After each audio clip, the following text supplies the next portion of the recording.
छोटे किसानों को सुनने वाला कोई नहीं। आज ये मैं कहना चाहता हूं और चेतावनी देता हूं प्रशासन को कि अगर इस प्रशासन ने अगली बार लाइन लगवाई तो इसका खामियाजा सरकार को भुगतना होगा। मैं चेतावनी देना चाहता हूं शासन और प्रशासन को, मुख्यमंत्री को, कि लगातार हम देख रहे हैं कि जिले में जितना भेदभाव ज्वारा की जनता के साथ किया जा रहा है, जितनी कालाबाजारी खाद की इस ज्वारा में की जा रही है, कैलाश में की जा रही है, उतनी कालाबाजारी, इतनी 2 नंबर का काम पूरे प्रदेश में कहीं नहीं हो रहा। अगर इस बार आपने फिर से हमारे किसानों को लाइन में लगवाया और आपने कहा कि कल आना है परसों आना, तो आप विश्वास मानिए कि इस रोड पर, एमएस रोड पर इतना बड़ा जाम लगेगा कि उसकी सारी जवाबदारी आपकी होगी। एडीएम साहब हमारे बीच में, मैं दो बीचे रास्ता दिए थोड़ा सा, मैं दो बातें एडीएम साहब को बोलना चाहता हूँ। हम बहुत देर से हमारी बात को रख रहे हैं। मेरा आपसे केवल इतना निवेदन है कि शनिवार रविवार को खाद क्यों नहीं बैठता? पूरे प्रदेश में हर जगह खाद बैठता है। छुट्टियां ये रोज मनाते हैं, ये खाद बांट रहे हैं, काम तो केवल 2 बार आता है। तो क्यों होता है कि शनिवार रविवार को ये छुट्टी कर देते हैं और केवल 2 घंटे खाद क्यों बांटते हैं ये लोग? ये लगातार कह रहे हैं कि हमारी रेट नहीं आ रही, जब हर जगह खाद मिल रहा है। हमारे जोरा साहब भेदभाव क्यों हो रहा है, मुरैना के साथ चंबल साहब भेदभाव क्यों हो रहा है? मैं पूछना चाहता हूं आपसे और मैं निवेदन करना चाहता हूं आपसे कि आप अगर इसको, इस पूरे सिस्टम को पारदर्शी तरीके नहीं चला सकते तो बंद कर दिए, इस कार्यालय को बंद कर दिए, दफ्तर को ताला लगा दीजिए।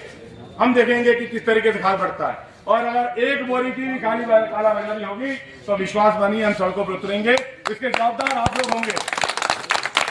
जिस तरीके से हमारी चंबल की जनता बागी जनता हुआ करती थी, जिस तरीके से हम लोग बंदूक उठा लिया करते थे, एडीएम साहब प्रशासन को कह दीजिएगा कि अगर एक भी किसान अगर बंदूक उठाएगा तो उसका जवाबदार आप, कलेक्टर साहब और मुख्यमंत्री होंगे। या आप कान खोल के सुन लीजिए कि जिस तरीके से आपने खाद में 2 नंबर का काम चालू कराया है, जिस तरीके से अवैध कारोबारी चालू कराई है, जिस तरीके से अवैध रूप से खाद बिक रहा है, कालाबाजारी हो रही है, मेरा निवेदन है अब जल्द से इसको आप बंद करने का कष्ट करें।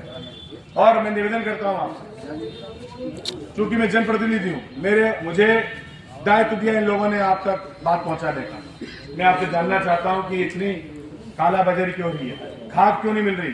जो 250 रुपए की मिलना चाहिए 500 मिल रही है, जो 1200 मिलना चाहिए 2000 की मिल रही है, जो प्राइवेट दुकानों में मिल रही है, लेकिन आप सरकारी नहीं बांट पा रहे। 2 दिन बांटते हो, बाकी दिन तो खाद नहीं, रेट खत्म हो गई।